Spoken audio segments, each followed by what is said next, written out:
Today we're going to read a story called Deep in the Jungle by Dan Yacarino. Deep in the jungle, the mighty lion roared for the monkeys to fan him faster. It was a very hot day indeed. He reminded them that he was their ruler. "I'm afraid I must eat you," he explained, "if you don't obey me."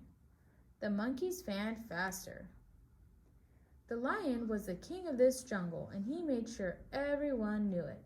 The leopards brought him food, the gorillas brushed his mane, and the elephants gave him shade. The animals couldn't stand him one bit. Why do you think the animals are upset with the lion? One day, while the animals were picking bananas for the almighty king, a man was seen roaming through the jungle. The monkeys ran and told the lion. "Oh, very well," the lion yawned. "I'll take a look. I was bored anyway." So the lion slunk through the bushes and vines until he spotted the man. "Roar!" he hollered, and leaped on top of the surprised man who, incidentally, looked like he would make a lovely dinner. "I am the king of this jungle. Now prepare to be eaten." "Roar!" he added. That's quite good," said the man. "Could you do that again, this time with a little more feeling?" The lion was confused, but pleased to meet someone who knew a good roar when he heard one. "Roar!" The lion almost busted a gut. "Beautiful," said the man. "You know, you're wasting your time here, lion. Come with me. I'll make you a big star." Do you think the man will make the lion a big star? Let's find out if he does. The lion, who never thought he was much appreciated anyway, agreed. The animals were more than happy to be rid of him. Look how excited these animals are that the lion is leaving them.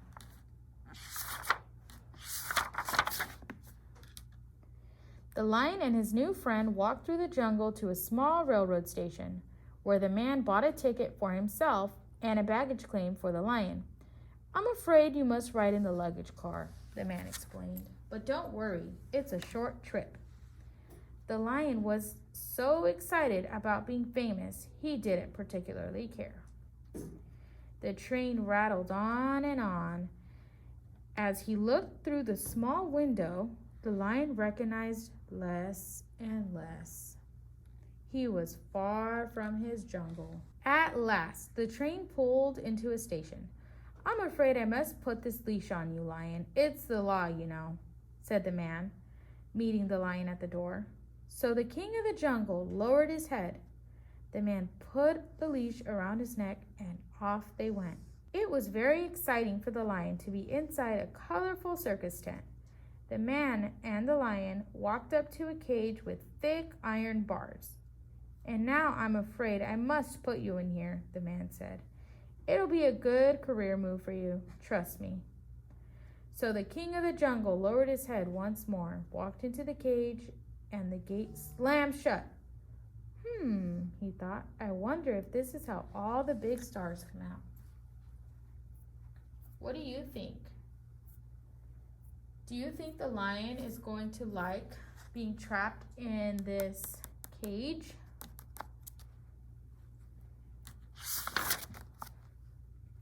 Soon the lion fell asleep. He had wonderful dreams of roaring his amazing roar before capacity crowds. The people cheered wildly, threw roses, and demanded an encore. This is what the lion is imagining for himself. Do you think that his dreams will come true? Let's find out if the lion's dreams come true. Crack! The sound of a whip woke him from his blissful slumber. It was a man, all in costume. "Wake up, old boy," he demanded. "It's showtime." "What's the meaning of the whip?" asked the lion. "Certainly there's no need for that." I'm afraid I must use this whip, the man explained. But I don't think twice about it. Showbiz, you know. He cracked it a few more times, just for effect, of course, and led the lion out to the center ring. It was so loud, crowded, and confusing that the lion became nervous. He was about to let out a mighty crowd-pleasing roar when... Uh-oh. The lion's getting nervous now.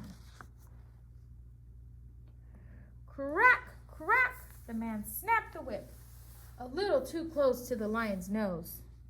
The lion backed up as the man waved the chair at him. Crack! Up onto the platform, demanded the man. Crack, crack! So the lion climbed up. Everyone cheered wildly, but it was not for the lion. It was for the man. Here I am doing all the work, thought the lion, and he's getting all the applause. Night after night, this went on. And night after night, the lion grew more and more tired of obeying while he waited for his big break. Finally, he approached the man. What do you think the lion's going to tell the man? He's not too happy anymore because he's not getting the attention that he wants. Look, when will I get to perform my solo? He asked. First, I'll let out my mighty roar, then...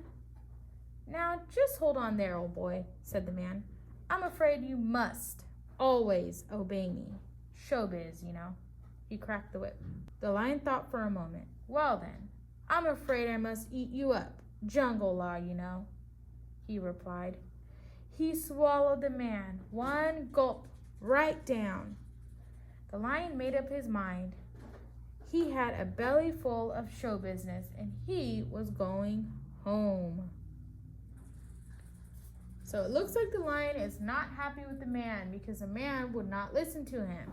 So he decided to eat the man. Now he wants to go back home. How do you think he's going to feel once he goes back home? I think he's going to change the way he treats the animals. Let's find out if he does. Just for good measure, he roared the loudest, earth-shakingest, tent-rattlingest roar ever. Then he took a bow and walked right out of the circus tent. Look at the people. I think the people are scared. It looks like they're trying to run away.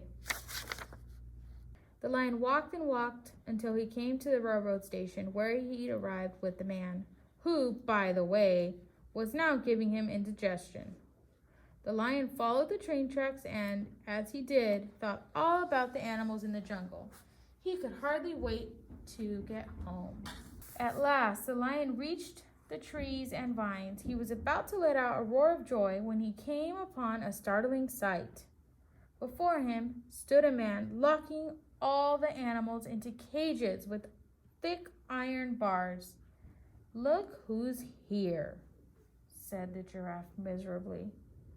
It's the lousy lion. So sorry we can't tend to your every whim at the moment, O mighty king, said the gorilla. The lion was hurt by the animal's harsh words. He wanted to leave, but suddenly he knew what he had to do. What do you think the lion has to do in order to free the animals? I think he has to come up with a way to set them free. Let's see if he does. The lion turned to the man. Sir, this is a sorry collection of animals you have. To be sure, he said. What you need is a mighty lion, king of the jungle. Oh boy, said the elephant. There he goes again. Can you perform any tricks? Asked the man.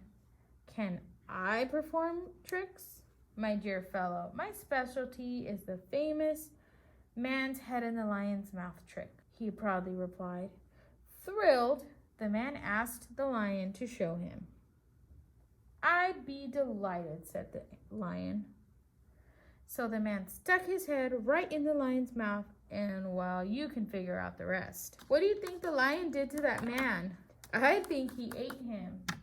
Let's find out if the animals are going to be happy that the lion set them free. Then the lion set all the animals free. I'm afraid I owe you an apology, he said to every one of them. Silly pride and all. And from that day on, the lion never roared at anyone ever again. Except, of course, when he was giving a concert. The animals cheered wildly, threw roses, and demanded encores. The lion was only too happy to oblige. Showbiz, you know. Okay, so at the end of the story, the lion went back to the jungle and he changed the way he treated all of the animals, right? I hope you enjoyed this story.